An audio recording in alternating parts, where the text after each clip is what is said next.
aquí el caballero decide. Yo de esto no tengo ni idea, pero yo parto de la base que no tengo ni idea. Estamos en la tertulia republicana. Para buscar nada más, ¿no?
Buenas tardes. Como en principio no pensamos hacerlo en sala, sino en la tertulia, pues no he preparado nada más que oralmente lo que voy a plantear. Bueno, primero, muchas gracias a la tertulia también, y a nuestro híbrido en una tarde en que han conversado algunas personas y se han quedado en las puertas. El plan de esta tarde va a ser hablar de 3 poetas que cumplen los 100 años de su nacimiento. Sería el centenario de la celebración. Tenemos que ir en contra de otras celebraciones, pero este es un rescate porque tenemos precedentes, como cuando pasó últimamente dos mujeres también centenarias y no se celebró nada en todo Madrid, por lo menos voluntariamente y abiertamente y públicamente. Entonces no queríamos que se pasase este centenario sin eso. Las 3 mujeres son, una de ellas es Rosario Castellanos, mexicana, otra de ellas es Nuria Parés, española, que acabó en México como residente porque eran sus padres republicanos y ella fue feliz. Y la otra, una española que se ha celebrado aquí, Acea Zeta, que fue durante 12 años, o hizo 12 años, en esta casa presidenta de la sección de literatura. Entonces les une muchas cosas, entonces voy a hacer un ensamble de las 3 mujeres hablando de ellas un tiempo para que por lo menos no se quede ninguna centenaria sin haberlo disfrutado. Es verdad que creo que hay una persona aquí que estuvo en una conferencia solamente sobre Castellano en la embajada hace poco tiempo y lo dedicamos solamente a ellas después con un grupo de personas que estaban trabajando en temas hispanoamericanos. Y en este caso es otra manera. Nada más que el Ateneo celebra el centenario de 3 mujeres centenarias de 100 años que han estado pues un poco apagadas en alguna parte de su vida. Entonces rescatamos su memoria. Y empiezo con Rosario Castellanos.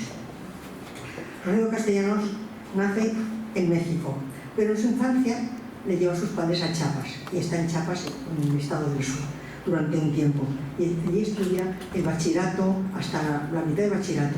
y después vuelve a México donde acaba sus estudios. Y ha tenido una vida muy en contra de unas expectativas.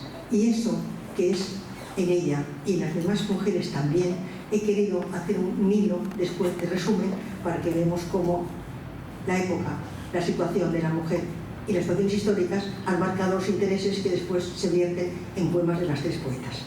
Estudia maestría en filosofía y termina su carrera. Y curiosamente, en los años 50, el Instituto de Cultura Hispánica daba a las buenas notas de algunos expedientes, algunas características excepcionales de algunos estudiantes de los países hispanos, unas becas especiales. Y a Rosario Castellanos se le concede en el año 50. Viene a España, está un año estudiando, viene conociendo España, y también fue la base de entrada en Europa, que ya a veces en algunos sitios lo reconoce, sobre todo en entrevistas, que gracias al país que vino a España como recogida pudo saltar a Europa, porque de México no venía a otros países una mujer en aquella época sola. La beca le valió para conocer y ampliar el mundo según sus palabras.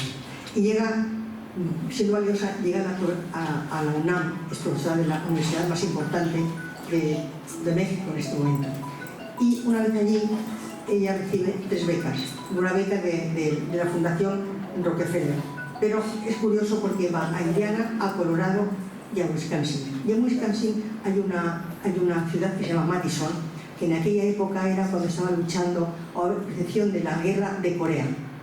Y entonces eso a ella le da una visión de Wisconsin en la cantidad de la falta que ella vio de población india en esas zonas. Solamente había unas reservas ya muy al norte ya de Chicago, ya casi en Canadá, y no había indios.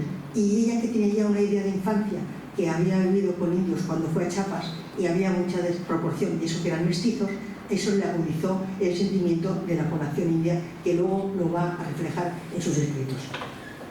Después se casa con un colega, era un colega suyo con el que se casa, y está un tiempo, tiene un hijo, y ella intenta en el matrimonio recuperar aquella fase que tuvo en la infancia, donde sus padres hacían más caso al hijo, incluso que murió, que a ella. La educación de ella no era tan importante, era la del hijo. Y bueno, y eso le queda un poco.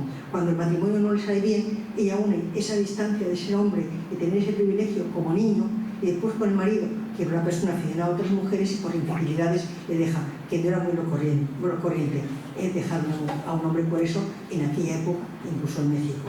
Entonces, ella ha tenido un recorrido histórico que todas esas cosas que le han pasado han modificado, han incentivado y han hecho que se canalice su obra en función de esas experiencias tan directamente, porque debían ser muy duras.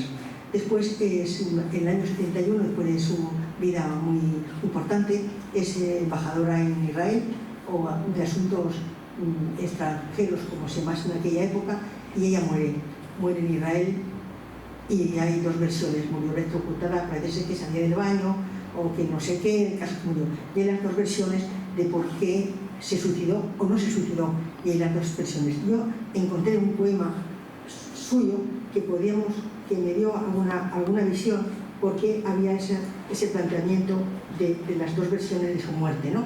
Que ya, si no, lo leeremos al final, porque es algo que me ha hecho pensar en cómo tenía el sentimiento de lo que era la vida o no la vida ante las desgracias. Y es una canción corta que yo creo que tiene más importancia de la que se le ha dado como canción, y si la encuentro aquí, si no, la leemos después. No es de las poesías importantes. Luego haremos la referencia.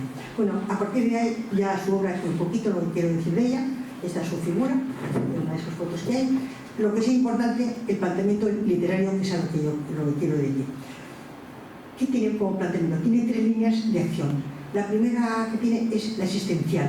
Siempre creemos que el problema existencial, el enfoque existencial o la literatura existencial es francesa, del existencialismo. No es cierto, es mucho más antigua, modificada en función del conocimiento y de la época, de lo que el existencialismo es la época. Ahí está metido la referencia al amor, la vida, la muerte, todo aquello que lo hace como primera instancia de su planteamiento, sobre todo poético. La segunda parte sería el indigenismo.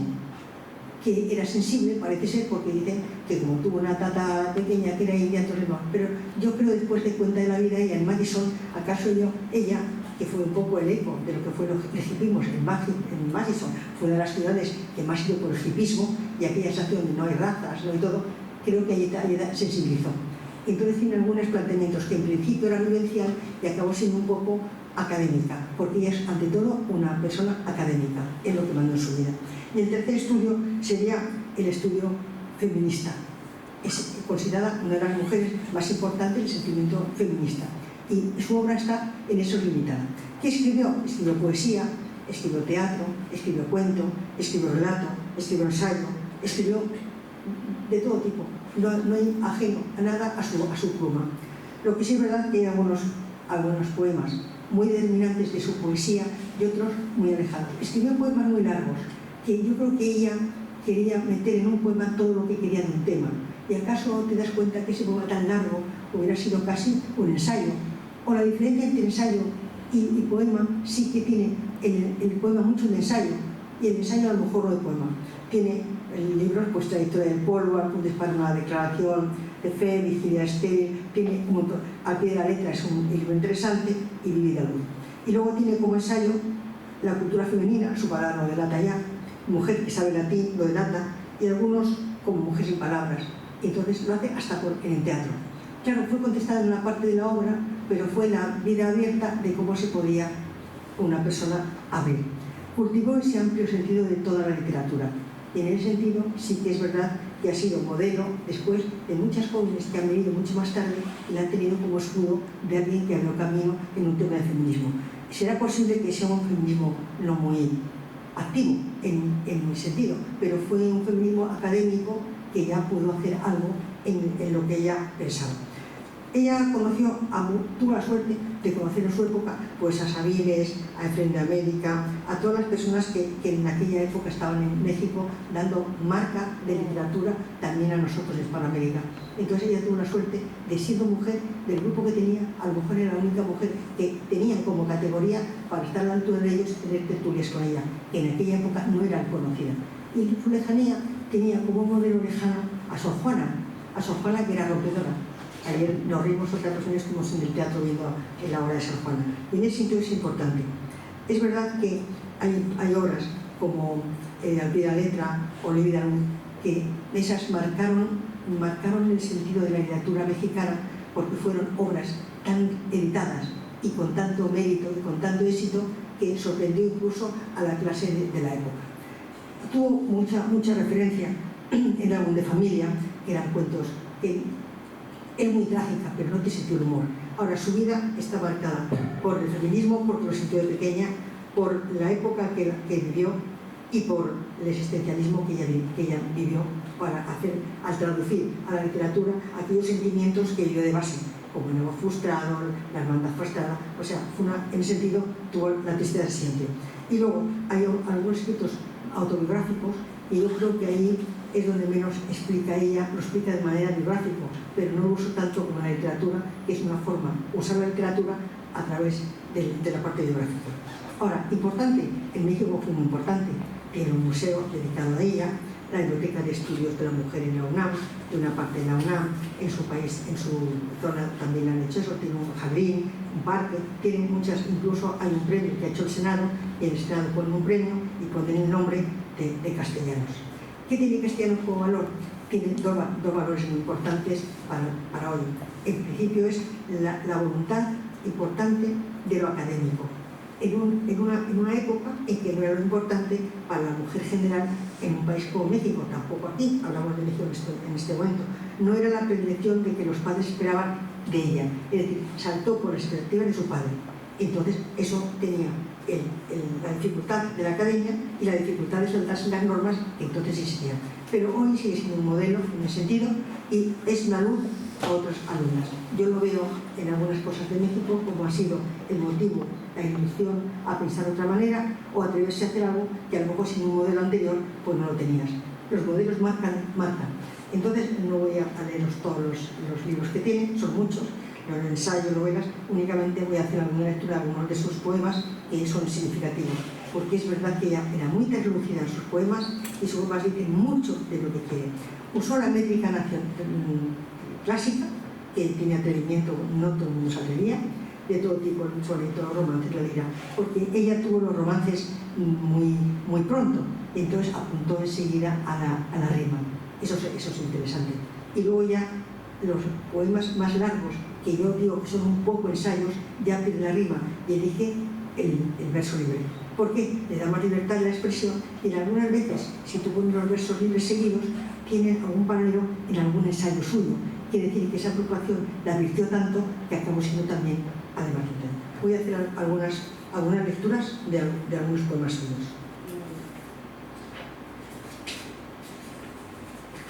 Ella dice dos palabras, dos frases que me gusta mucho decir de ella, que lo dice saco los versos, dice: la soledad trazó un paisaje de escombros, la fluidez hostil se cifra ante el hombre, es decir, que vio mucho lo hostil, no a ella, sino al hombre en general, es decir, que fue muy pesimista del sentimiento de la vida, y luego encima muere de esa manera todavía mucho más.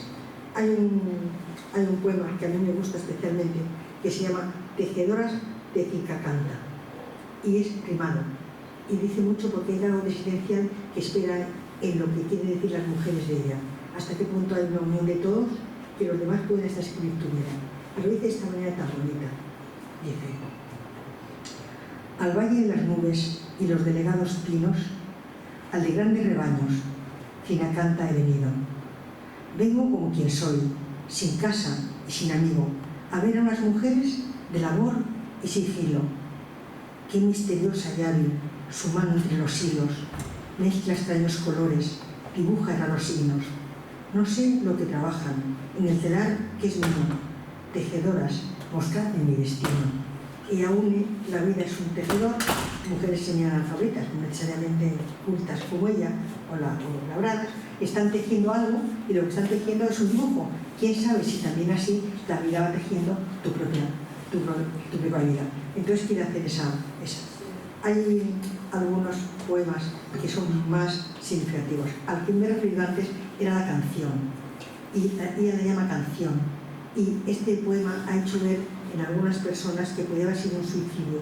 Después está probado que no, pero sí que se ve por eso. La canción de 8 versos es esta: yo conocí una paloma con las 2 alas cortadas, andaba torpe, sin cielo, en la tierra desterrada.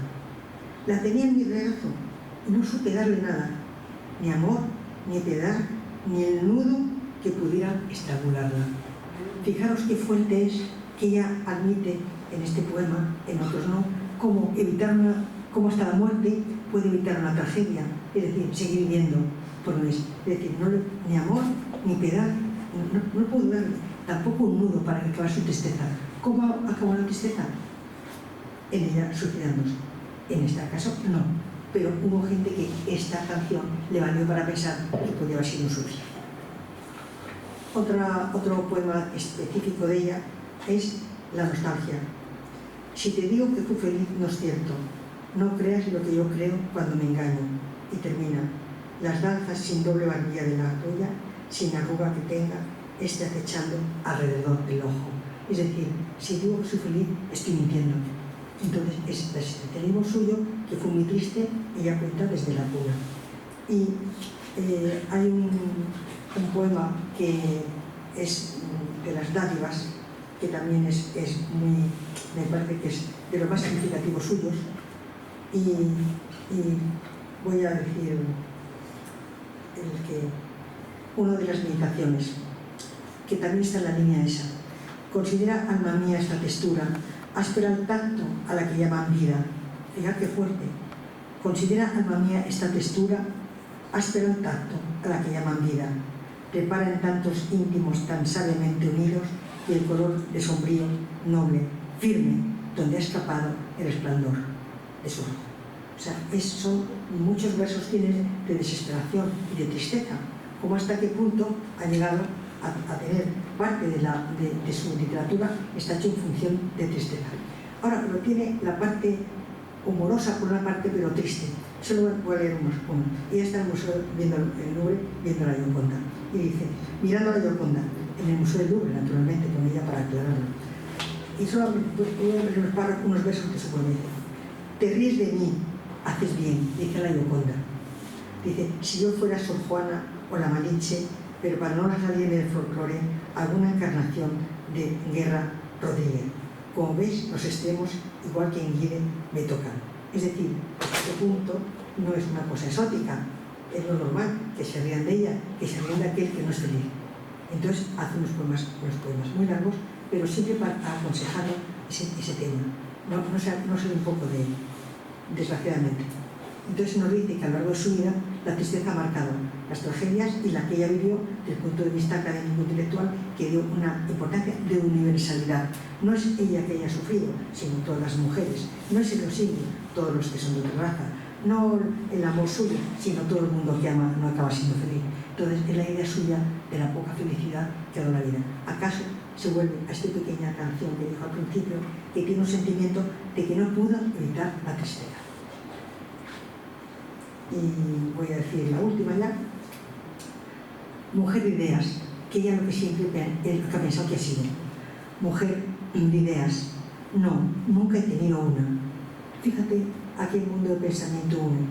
Jamás repetí otras, por pudor o por fallas mnemotécnicas. Mujer de acción, tampoco, hasta mirar la talla de mis pies y de mis manos. Ella, cuando explica esto, quiere decir que a pesar de estar físicamente entera, no es que no llegue, no es que no llegue, es que la limitación de la propia raza humana no llegue a donde quisiera llegar. Y por ser mujer, no por ser una especial, sino esa capacidad de no tener la ampliación que le permite a lo mejor, porque también no está unido luego al país. Ella dice mucho: vivo en un tercer país, en un país de tercero, en un país que no tiene aquella expectativa que ella como mujer quería tener. Y esa es un poco la idea de esta relevante mujer en todos los sitios. Así que nada más quería hablar de ella, solamente la primera. Pasamos a la segunda. Solamente que tiene de todo, no hay nada ajeno que no lo hubiera ocupado ella. No, ahora que es muy celebrada, lo cual es bonito en México, y es un modelo de otras mujeres que han realizado caminos de la paz, de la sociedad o de la justicia. Y en ese sentido sí que es valorada, ¿no? Valorable además. La segunda persona es esta mexicana, la segunda es española, nació en Barcelona, pero al poco tiempo de nacer la traen sus padres de alta alcurnia ideológica y social, digamos, gente muy educada, culta, de gran prestigio social. Ella también la ha marcado, le da una facilidad para siempre. Entonces, tengo aquí a Nuria. Se llama, y vamos a hacer una reflexión muy bonita también, que algunos la unimos a alguien que hablamos aquí de esa persona. Nuria Parés. No se llama Parés, se llama Nuria Bracels de los Reyes. Ese es su nombre. Después acomodamos y por qué cambió de apellido. Nace en Barcelona, es ensayista, es traductora y aprende música desde muy pronto, cosa que después sabe tocar y la usa en la época en la que sus padres se van buscando el territorio a donde pueden acostarse. ¿Y acaso eso sea el por qué a ella le gusta tanto la rima clásica? La rima de los sonetos, la rima de los... empieza alabando todo lo que es la rima clásica, diríamos. No hace tanta poesía libre. Entonces está metida, yo pienso que es por la capacidad que tiene la música, sí que hace buscar las buenas concordancias. Bueno, pues ella estudia aquí en Madrid, en la escuela, en la importante escuela de bachillerato, en el Influencia Instituto de Enseñanza, entonces abierta por sus padres, por la institución que está aquí, pero a causa de la guerra tienen que emigrar. Ella se va desde los 25 hasta los 36 años, adolescente. Y sí que es verdad que desde el punto de vista psicológico, cuando tú tienes una guerra y la vives desde la infancia o desde la adolescencia, la visión de la guerra es distinto. Parece ser que dicen, cuando un niño ha vivido la guerra y la somete a una guerra solo, el niño lo que ve son cosas concretas. A lo mejor un hombre muerto, uno que está tumbado y que le han dado, uno que le acaban de matar, las cosas concretas, uno con una navajada, las cosas muy concretas. Pero cuando eres adolescente lo estás uniendo a causa-efecto Y entonces sí que es verdad que los que han vivido en la adolescencia la guerra de esa manera, la han vivido uniéndola a otros que lo han metido dentro de los valores que después van a seguir trabajando en ellos. Y eso no es una sola persona, son muchas, como debe ser cierto, que se dice que la impresión de la guerra en el niño es más local y el adolescente tiene una descendencia que al final en su obra política o la que sea tiene repercusiones. Y en este caso está muy claro. Sacados de la guerra se van, pasen por Francia y pasan por Francia, por Austria, por Checoslovaquia, por Polonia, acaban en Grecia y después de 3 o 4 años por ahí acaban yendo ya por Nueva York hasta México. Es decir, que el recorrido ha sido de al menos 4 años o 5. Y durante el tiempo sí que ha salvado muchas situaciones gracias a que ella tocaba la guitarra y bailaba y podía recibir dinero de las conversaciones. Luego tenía la música muy bien aprendida porque ella podía usarlo para otras cosas. La infancia y la adolescencia está marcada en ese sentido. Después se casa con un médico que es bastante mayor que ella y ese médico fue una familiar suyo, fue el que le facilitó la vuelta a México. Entonces se casa un poco, dicen, por agradecimiento, otro por enamoramiento, las dos cosas mezcladas. Lo que sí es verdad es que esta persona le da un salto a la posibilidad pública y a partir de ese momento tiene más amplitud de lo público. Gracias, por ejemplo, a este señor, Carlos Parés, conoce a León Felipe. Pero volviendo al principio, ella coge el nombre de Parés de apellido. Entonces ya no se llama Nuria Racés de los Reyes, se llama Nuria Parés. Y quiero hacer la comparación, como cuando hablamos aquí de Angelina Muñiz Uberman, también es esa época avanzada, lanzada, feminista y todo, las dos han cogido esta directamente el apellido del marido y la otra ha unido Uberman a Muñiz, pero las dos se han identificado. ¿Por qué lo han hecho? Por feminismo no, por posibilidad que me digo tampoco, porque puede tener un segundo apellido, el apellido paterno y materno, no es Inglaterra, Estados Unidos. Luego, otra razón, seguramente por situación social, siendo feministas, o sencillamente porque la mayoría hacían esas cosas siendo famosas y tenían otra resonancia, o por egoísmo personal que tenemos todo en función de la apertura de ser conocido. El caso es que se casa con Parés, que tiene bastantes más años que ella, y a partir de ahí empieza a conocer a mucha gente, y empezando a León Felipe, que es uno de los que le patrocina uno de los libros, y ella se identifica mucho con León Felipe, y le promociona. Entonces ya durante un tiempo se dedica mucho a la poesía, y a la poesía rimada, que eso es bastante curioso. Ella también hace prosa, hace cuentos bíblicos, escribe mucho en las revistas, hace traducción sobre todo, porque ella, una persona muy inteligente, ha aprendido idiomas mientras iba pasando por los países. De hecho, mucha poesía de otras, como de Rilke o de otros importantes europeos han pasado a América gracias a ella, a traducción América-España. Y luego, la primera es, hay unos libros que ella empieza diciendo, marcando, diríamos, lo que ella, su vida, marcando un poco su vida, y esa influencia que tiene, la influencia intimista, porque quiere llevar aquello a su poesía, que es el primer sembrado que tenemos todos, marcar aquello que hemos vivido. Y el exilio marca también lo suyo, no solamente la situación de buscar el amor, el cambio de familia, el cambio de país, la no tener una tierra fija donde aposentarse, sino el sencillo como un eterno, ella se llama un eterno viajero. Incluso viene a España un tiempo y se vuelve otra vez a España. Y cuando lo cuenta como que le falta de los pies la tierra. Siempre será una aislada. Y nos cuenta en su poesía que ella no tiene patria. La tiene patria, pero tiene la patria siempre dentro del corazón. Y nos lo dice en sus poesías. Luego quiere decir que eso ha pasado. Cuando habla ella de eso, hay una palabra que usa que se llama desencanto. Y ella desencanta porque aquí era la guerra civil y allí era acomodarse una vida que no era de ella, era adolescente, ya tenía sus ideas. Y usa desencanto. Qué curioso, desencanto es la palabra que usa Angelina Muñiz Uberman para hablar del siglo del desencanto. ¿Y qué pone Angelina en el desencanto? Todo lo malo del siglo XX, no digamos las guerras mundiales y otras más.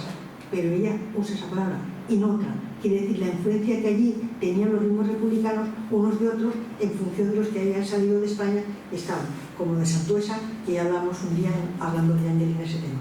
Yo voy a leer algunos poemas de ellas porque lo dice tan expresamente que me gusta expresarlo con las palabras obvias, ¿no? León Felipe es muy importante en su vida y luego también al final Alexandre, porque incluso ella le escribe una carta, tiene cartas con Alexandre.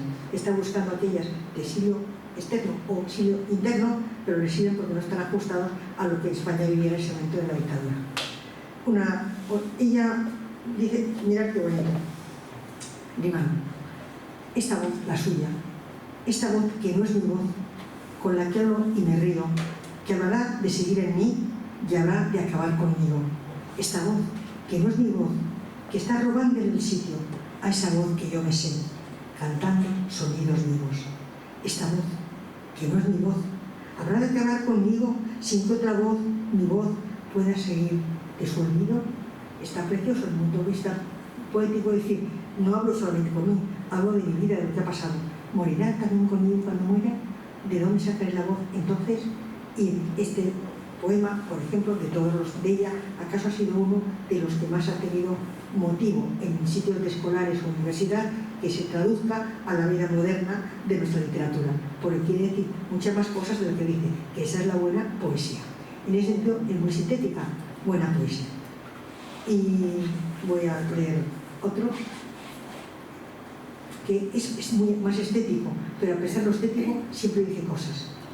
Yo no sé qué árboles son, madres los que llevan viento, los que mezclan a los pinos su fronda verde tierno.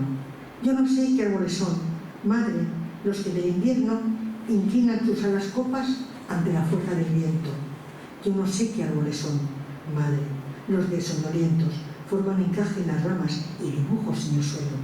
Yo no sé qué árboles son, madre, los que llevan viento, los que lloran por las noches, los que eran el silencio. Y el silencio es la palabra que ella lo ve como impotencia, que es la que usa en muchas poesías, acaba con la palabra silencio, que lo repite mucho, quiere decir que ha sido una preocupación constante en ella.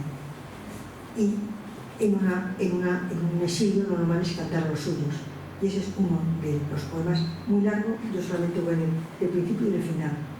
Canto a los míos. Vivimos de prestado, no vivimos.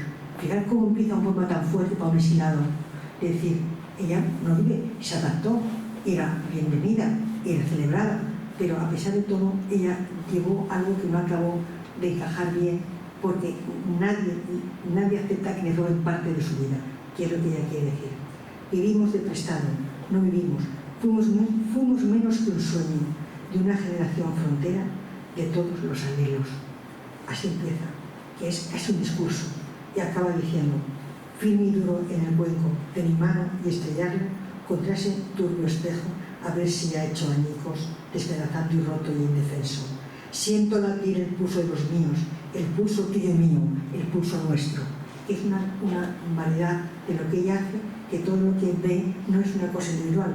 El exilio no es un tema individual, la desgracia es un tema social, que es la vertiente social que ella desde el principio en sus libros pudo hacer, lo cual es además de generosidad muy bonito desde ese punto. Y luego, Canción de la Patria Pequeña, que es una de las que a mí me gusta mucho porque quiere decir más. Canción de la Patria Pequeña, empieza el poema. Como te tengo toda, ahora que no te tengo. Fijar qué maravilla, cómo te tengo toda, ahora que no te tengo. Entera cabes en mí, clavada en mi sentimiento, como un rajón de gala tan menuda que te llevo. Empieza y acaba el poema. Decid a los que dicen que no han visto, que yo quiero verlos, que yo no quiero verlos, que es mentira lo que hablan, porque saben ellos. ¿Cómo puedes saber cómo es mi tierra si yo la llevo dentro? Porque le dan consejos. De tu tierra vas a México, sí, pero no es de mi tierra, sí es la que llevo yo. Pero ha empezado diciendo que no la tiene, pero la tiene dentro. Es decir, no está desde el punto de vista existencial, pero la tiene desde el punto de vista emocional, que son dos fases que ella sabe describir muy bien en sus poemas. Pasa que los poemas de ella hay que desenterrarlos de la propia poesía, porque como la buena poesía dice mucho más de lo que dice, en ella se cumple esa fase.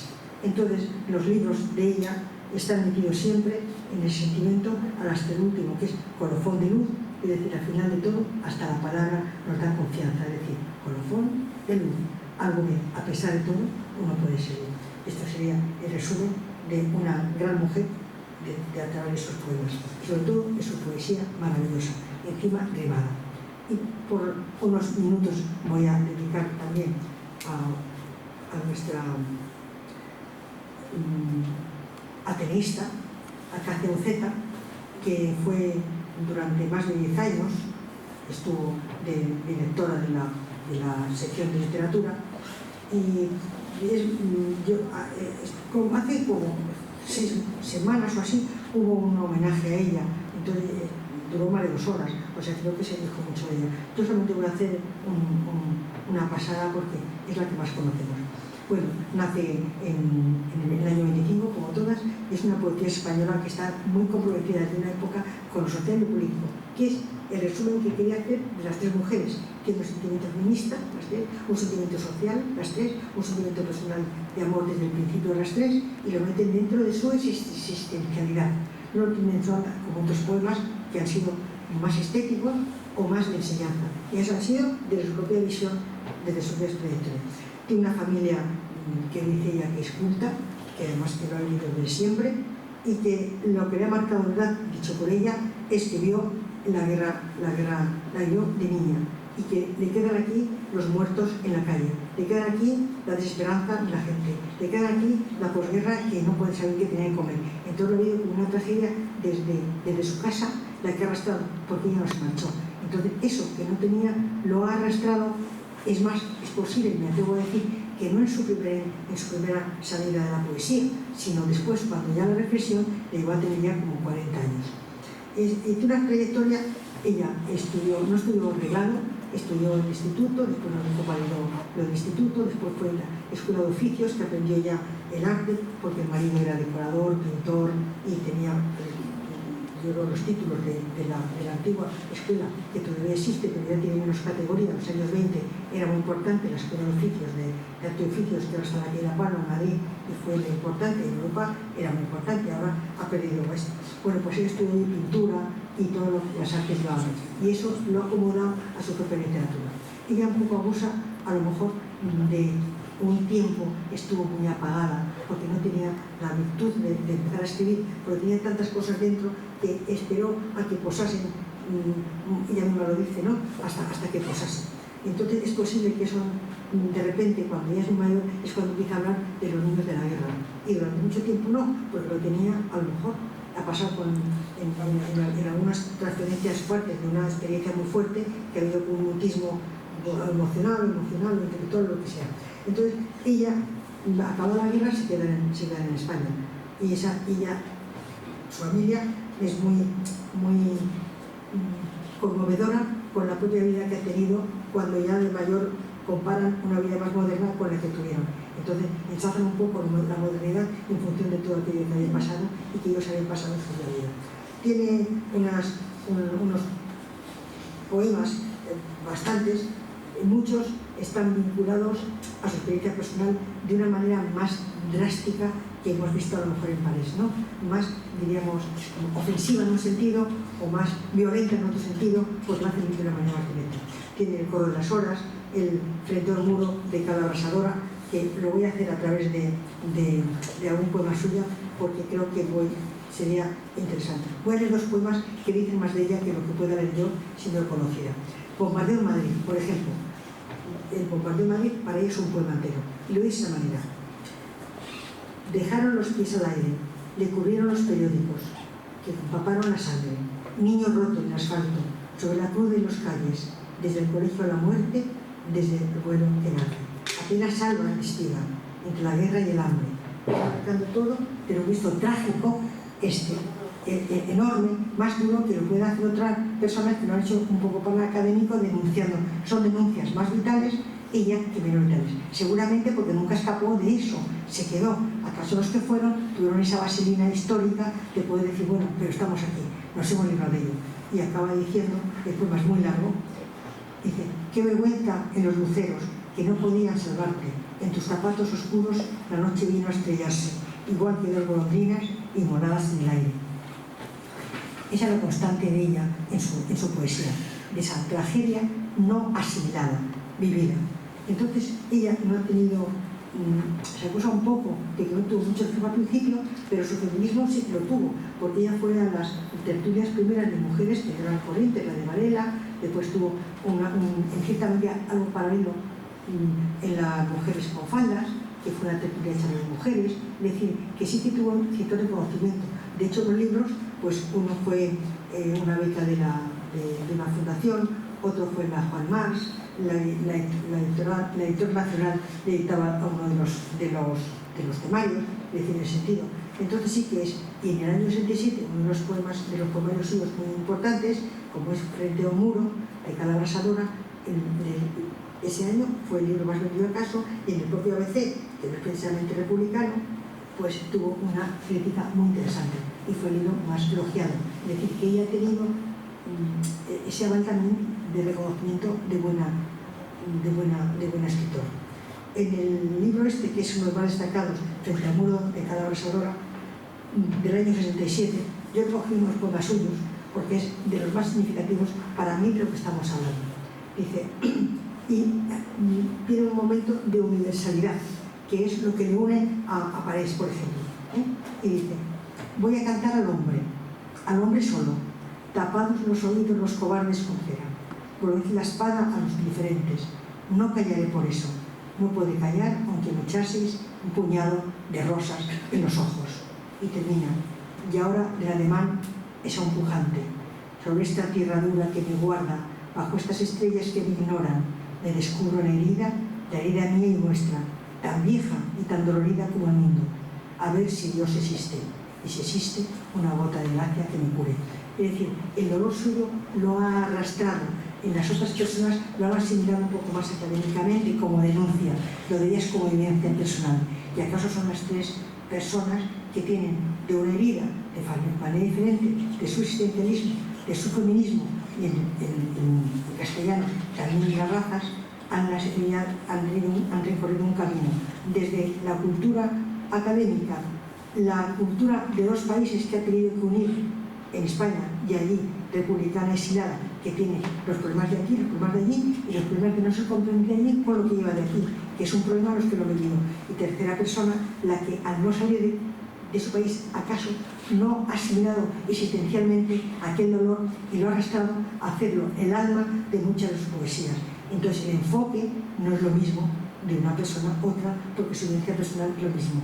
De los libros que tiene, Detrás de cada noche, que es el editor nacional sector, yo he escogido solamente una muestra, más directamente para tener un contraste que no totalmente fue eso. Y elijo, dice, estoy aquí, donde el amor me trajo, a plena luz, tendida en esta playa de doradas arenas. Es verdad que ella también lo idealiza en ese sentido. A pesar de ser madrileña, al casarse con una persona que es de Cuenca y aprovecha mucho la relación de Cuenca, su marido era más importante socialmente en eso, y tanto es así que se introdujo tanto en Cuenca que los libros prácticamente los editaron muchos en Cuenca. Y ella está destacada en Cuenca porque fue las personas que primero hizo la Academia Cuenca Manchega, vamos así, y tiene una medalla y un reconocimiento y la han hecho académica de ella. Y allí tiene una calle, en Cuenca tiene una calle de nombre, es decir, la impresión suya que es posible, tan desterrada vio que vio en la Cuenca también una forma idealizada de otro sitio que no es su propia tierra, de Madrid, que es donde vivió ella los 3 años en la guerra de Madrid. Entonces son las tres visiones. Y únicamente voy a acabar con uno de ella, que de su propio, para eso quiero rematar con este poema que es muy significativo, que es de los primeros suyos, pero en cambio es para mí de los que remata. Y dice ella, me asombro de estar viva, de mantener la frente levantada. ¿Cómo no morí ayer? Aquella tempestad, aquella ola, vertical frente a mí, sin brillo alguno. ¿Cómo no me arrastró hacia su seno? Es el resumen de su vida. Y fíjate que es uno de los libros, uno de los últimos en ese sentido, pero ya arrastró aquello, todavía, después de lo que ha pasado, está reconociendo su tragedia. Es decir, con todo lo que he tenido, niña en la guerra, y después no reconocida al principio como quería, y lo que ha costado al acabar. Ella no fue académica, estuvo en la universidad, creo que algunas charlas iba, pero no tuvo la posición académica de un reconocimiento académico y todo eso. Entonces, únicamente hay que decir que son un triángulo de 3 mujeres, las tres han tenido el sentimiento de no estar reconocidas como mujer, la sociedad no era la suya. Segundo, es el existencialismo vivido de otra manera, donde por fracaso amoroso en un caso o por ser muy mayor que ella y es que abrir los pasos, en el fondo los maridos han abierto un poco a la vida. Es decir, o has roto con él en un caso, o has tenido pues un poco trampolín de ser aceptada en el sentido como facilitador, en un sentido. Y tercero, el indigenismo en la otra persona. Entonces son tres visiones de una época que he cogido, la de aquí, la de allí y la intersección de los países, y siempre una guerra, tanto México como nosotros, y siempre el amor a México y siempre el amor a nuestra Hispanoamérica. Y siempre quiero acabar con esa frase: somos hispanos y nos vamos a seguir siendo. Muchas gracias.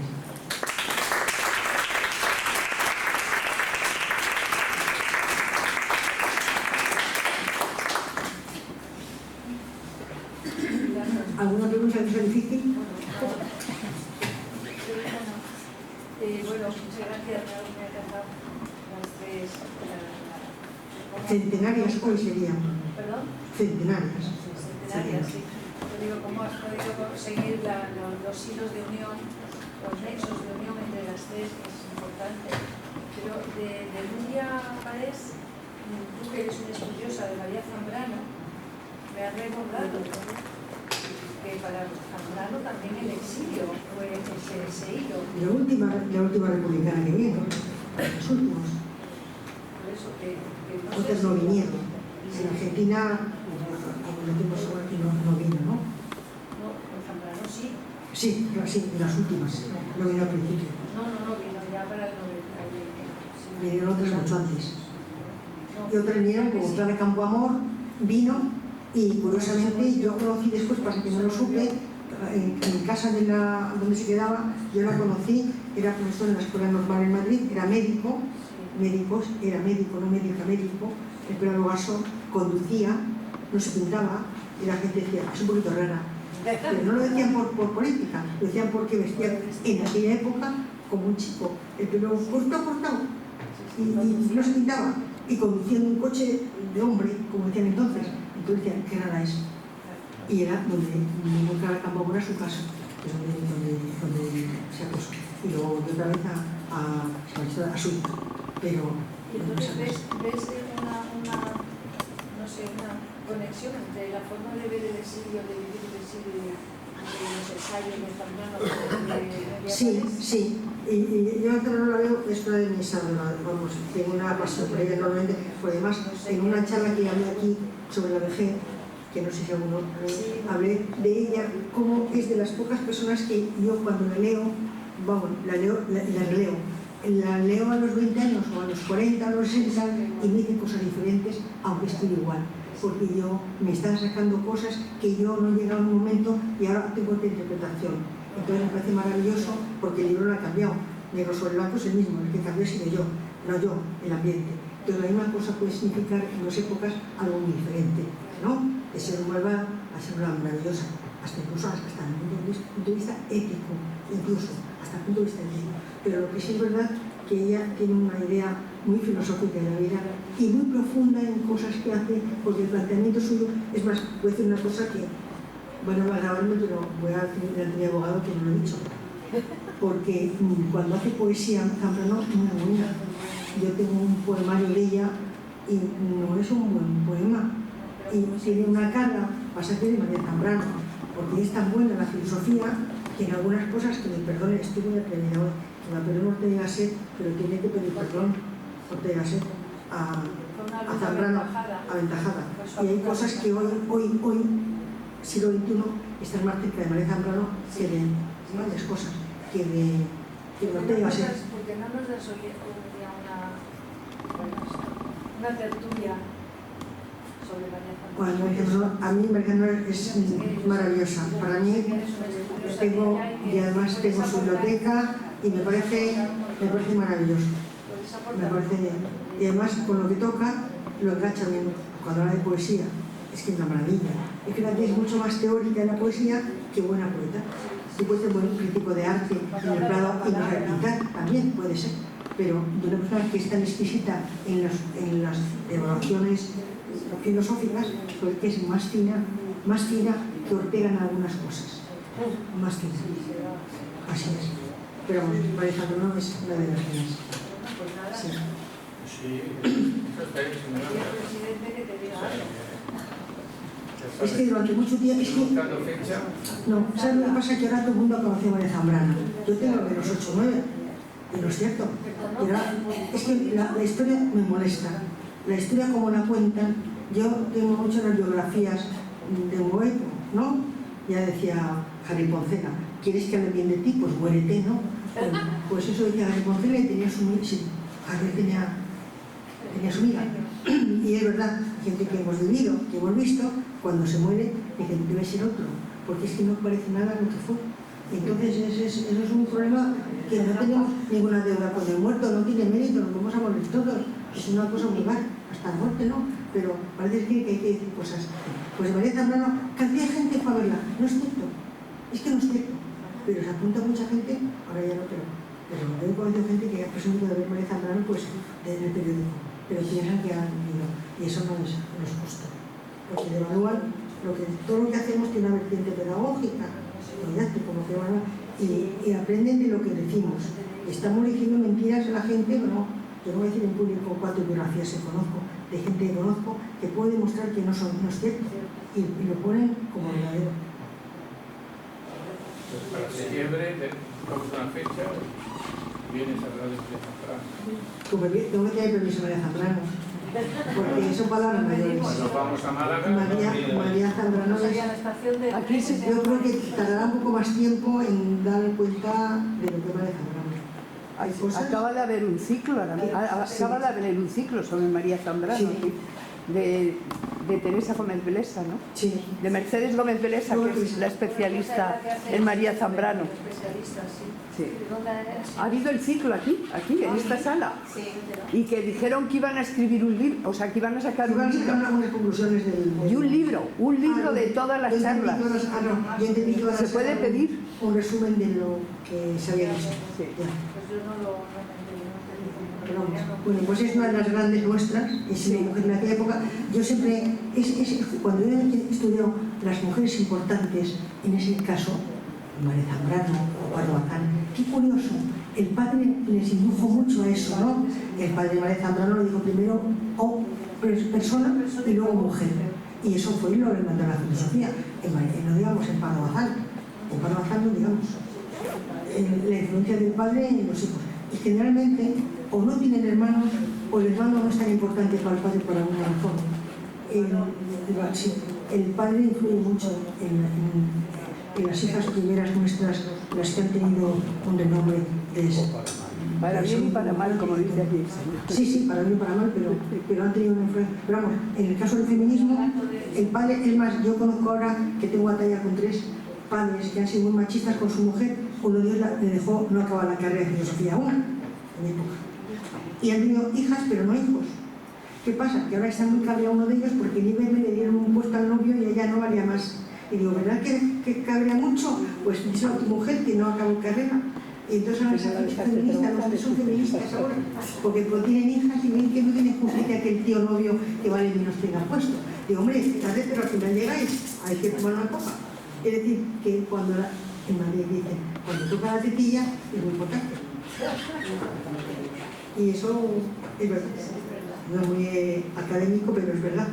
Entonces son feministas, yo le llamo los últimos feministas, porque tienen hijas que no están de acuerdo que las hijas universitarias tengan menos que no universitarias cuando su mujer le quitó de la carrera a ellos de segundo o tercero de filosofía, porque es la gran no para los dos. En mi época. Es historia.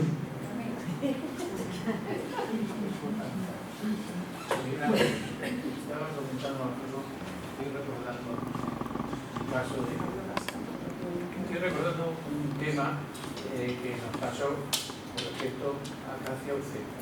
Nosotros acabábamos de llegar a la Junta de Gobierno y recibimos una carta de una sobrina de Acacia, una sobrina que vivía en el País Vasco, donde decía que quería venir al Ateneo a dar una charla sobre su tío.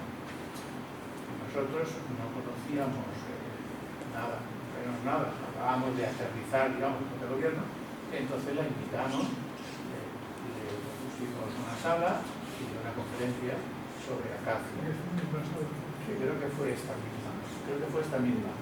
Y fue una exposición como muy reivindicativa y y muy de reproche al Ateneo. Me acuerdo yo de aquello, muy de reproche al Ateneo, como diciendo que el Ateneo se había olvidado de ella o que no se había portado adecuadamente con ella. En fin, nosotros como acabamos de llegar, por supuesto, no teníamos ninguna culpa sobre el asunto, ¿no? Pero sí que le cedimos la sala y estuvimos luego hablando con ella mucho rato y estuvo muy bien. Bueno, yo puedo contar una cosa muy simpática. Cuando yo estaba aquí, Katia me conoció aquí en KCZ y en esa época vino Champurcín y venía, pues era una viejita muy zarandona y entraba como a su casa y la gente decía, ¿qué entra y sale con él? Y digo, es que es su casa. Yo no la tenía tan importante cuando la veía, ¿no? Pero sabía que era importante. Pero era muy graciosa porque se iba a dos conferencias al tiempo y luego se marchaba a otra, luego volvía y decían, está un poco mal, no está mal, está recuperando lo que ha perdido, está en los sitios. Era muy graciosa, era como una abuela simpática, atrevida. Y hasta que vieron que era Champurcín, que era muy importante como abuela, y en esa época yo creo que también Acacia, de hecho Acacia ha hecho un estudio sobre Champurcín, y yo creo que es de esa época, cuando ya era directora, y venía por su cuenta, en el año 52, que luego le dio venía con un ramalazo místico, diríamos acaso, que no tuvo tanto en la juventud, aunque tuvo un premio sobre el tema, pero venía muy con una necesidad de recuperación de algo místico que no tuvo, o que lo aplayó, o que algo, ¿no? Pero él era muy movediza, que era muy abuela, que entraba y salía como su casa, y digo, es que es su casa. Entonces tenía una idea de Ateneo más cercana, no tan académica, porque ya era muy importante, hasta que dijo, que se Champurcín. Entonces estaba Katia, que creo que es cuando la conocimos, me parece. No, pues esto fue en el año 2019. No, esto, bueno, era cuando vivía Champurcín, o sea, Acacia así, que es cuando yo conocí a Katia en esa época. Quizá la queja de la sobrina era porque como había sido presidenta de la sección del Ateneo de literatura durante tantos años, el hecho de no haberlo considerado después cuando su muerte, pues por ahí a lo mejor le venía la queja a la sobrina. Sí, es que además sentirse no reconocido es muy fácil. Es un sentimiento, no sentirse reconocido es un sentimiento muy fácil de tener, es muy fácil.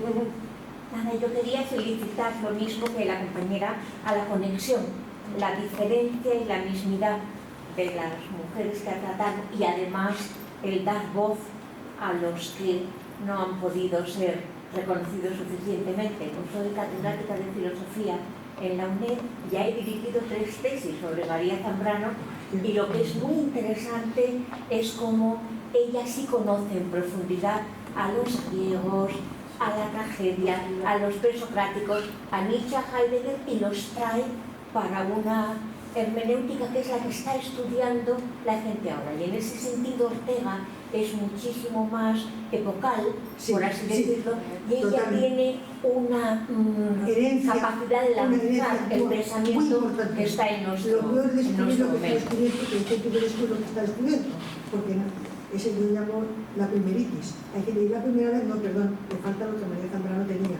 que es que saber de dónde venía, saber de dónde viene uno en un contexto. Y entonces María Zambrano tenía además con mucha fineza, porque tuvo mucha fineza. Yo lo que he dicho de Ortega era más y luego también más ocasional, en una época histórica, y no iba a decir nada más masculino, pero más grande en el sentido de todo, no, a lo mejor es fineza.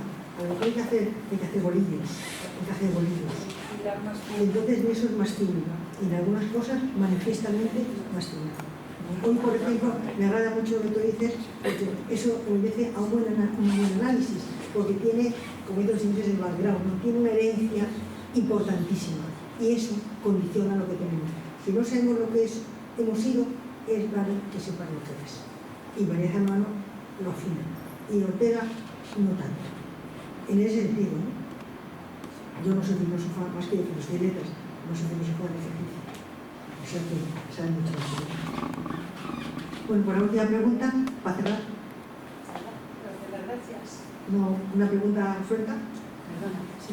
La portada del libro que tienes ahí para verlo. ¿Esta? Sí. Bueno, tengo que decir, aprovechar que Torremozas está haciendo mucho labor en ese sentido, está recuperando personas que son menos conocidas. Esta es, creo que es la 22. me parece, creo que del año 22, no lo sé. Está prácticamente la obra importante, voy a confirmarlo porque no me acuerdo bien, pero creo que es de esa época. 22, el año 22. Y tiene lo que es bonito, que luego tiene, cuando toca la guitarra, que vivió de eso durante un tiempo, no lo olvidemos. Y los pasaportes de su padre, los caminos, todo. Es muy interesante. Lo han hecho muy bien, y con esto ya no hay que... Para una cultura grande en general, puedes poder suficientemente con esto, porque tiene un preámbulo importante de una persona que lo ha hecho con conocimiento. O sea, con este libro se puede hablar de esta señora, con otros medios. De esta hay que tener... Este es uno de ellos, además, los que tengo. Ahora no, es que Castellanos es que ha hecho todo. Y murió, fíjate, en el año 64. O sea, no tuvo tanto tiempo como ellas. ¿Cuándo murió, perdón? En el año 74. 61 fue a Israel, 74. O sea que no, además han sido o más tarde o la tuvo 210. O sea, ha tenido más tiempo. Años de producción, que es lo importante, cuando ya uno se dedica a producir, ya tiene bastante para producir. Porque es más bonito, en el sentido. Yo, bueno, pues antes no te lo he dicho, que tenemos tanta amistad que a veces, ¿sabes?, se olvida de agradecer y darte la enhorabuena por lo bonito que ha resultado y lo interesante. Y por eso yo te quería pedir que nos leas unos poemas más, que se nos ha hecho muy pronto. No quería, ya sabes que me gusta cuando das una charla o cuando presentas un libro tuyo, me gusta más qué cortito y cuándo acabará. Entonces, entre las dos cosas, prefiero que dé un cortito que cuándo acabará. De la otra se me gusta más la que cortito. Te lo han pedido, ¿sí?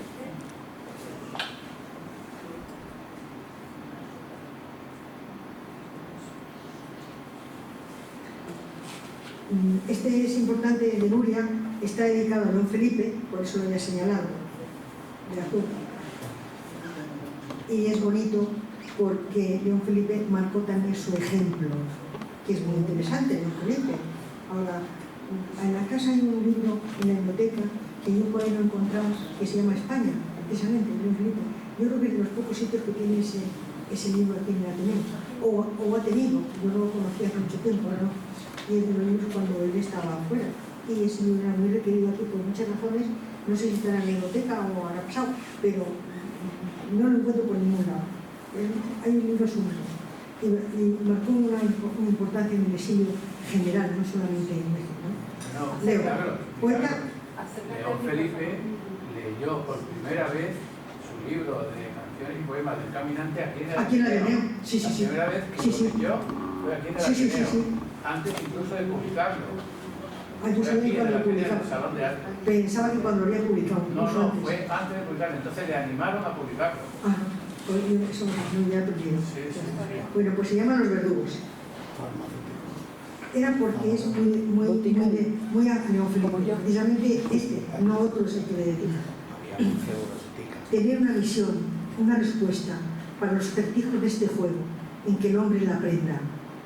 Una respuesta como un clavo de luz en el cerebro, una tea encendida que ilumine este siniestro callejón del miedo, por el que caminamos desde el parto con los ojos abiertos. ¿Qué fue? Tú, como yo, ¿quién eres? ¿Quién ha dejado el grito sin acento?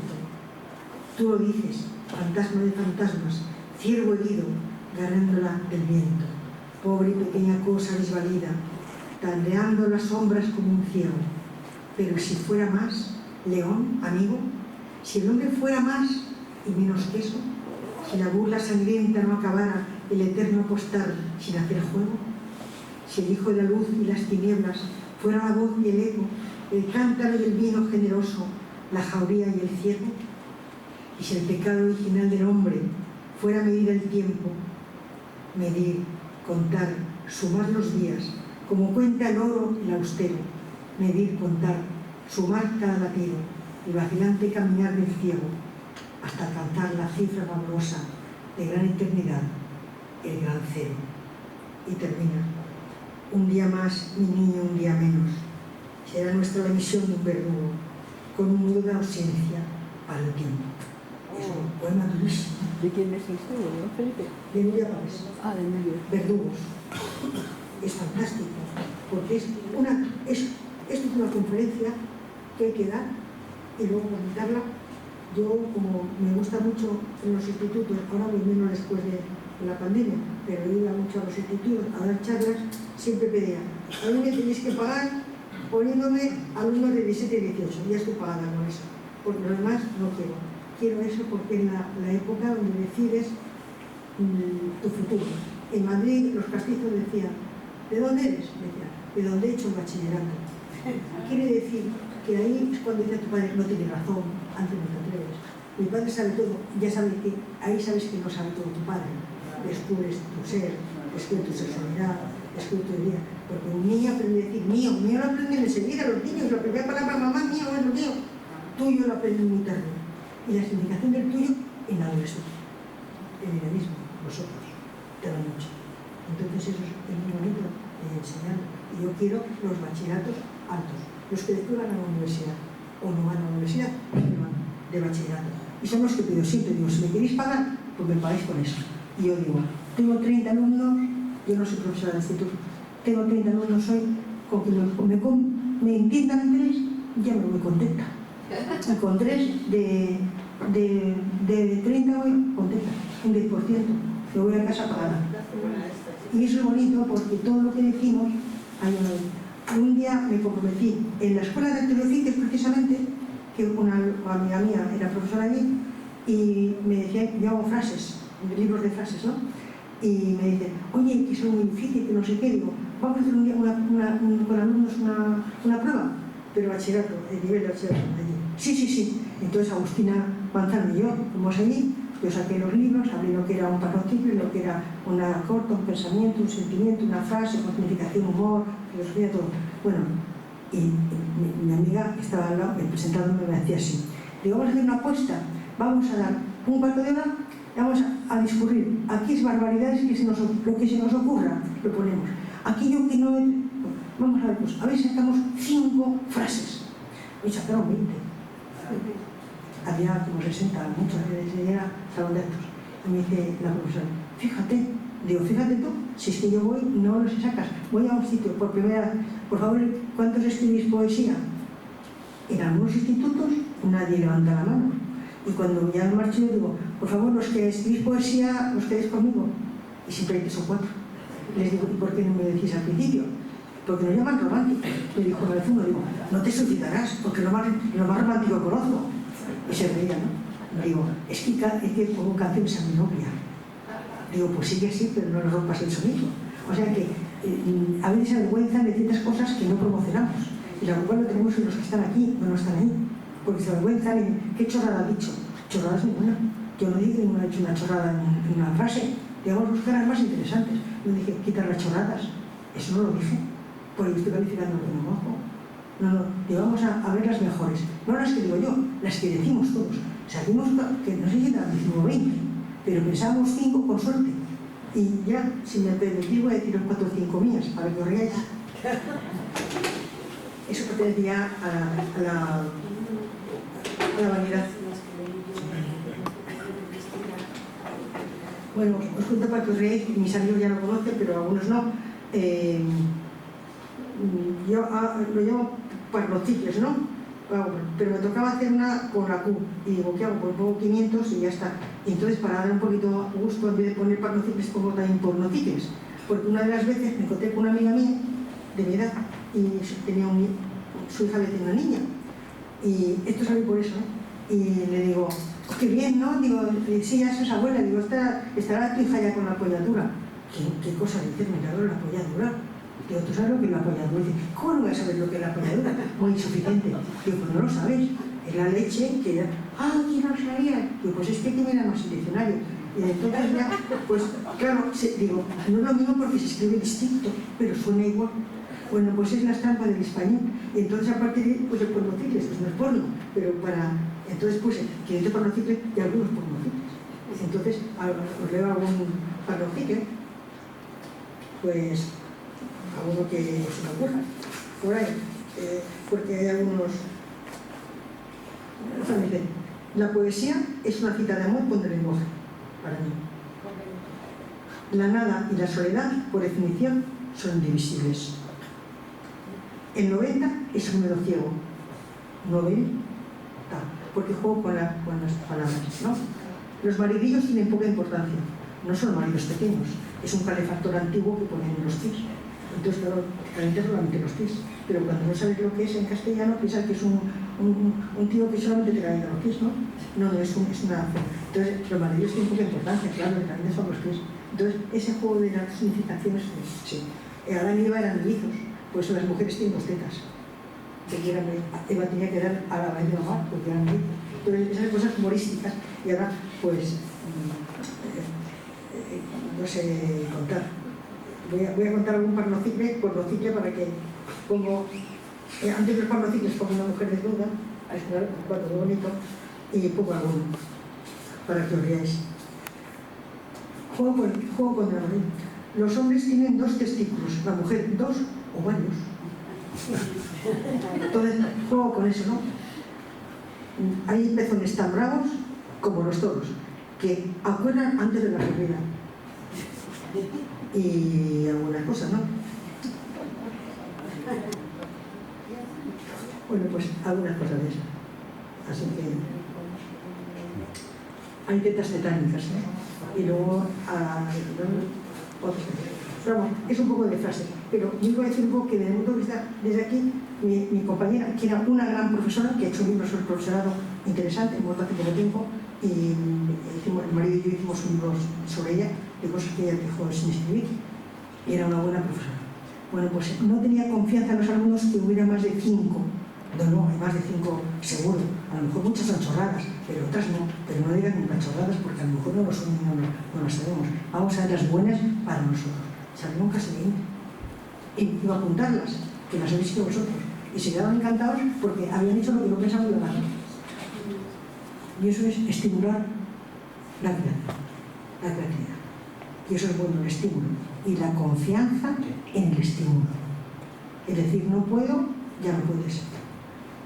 O sea, la película de Buñuel, ¿no? ¿Os acordáis? Están bailando en un chalet, en un palacio, y dice alguien, no podemos salir. Y la gente no sale. Bueno, no podemos salir, no salimos. ¿Y qué hace Buñuel? Mira por la ventana un montón de veces que pasan. Y eso, el no atreverse, es negarse. Sí. Bueno, ya estoy.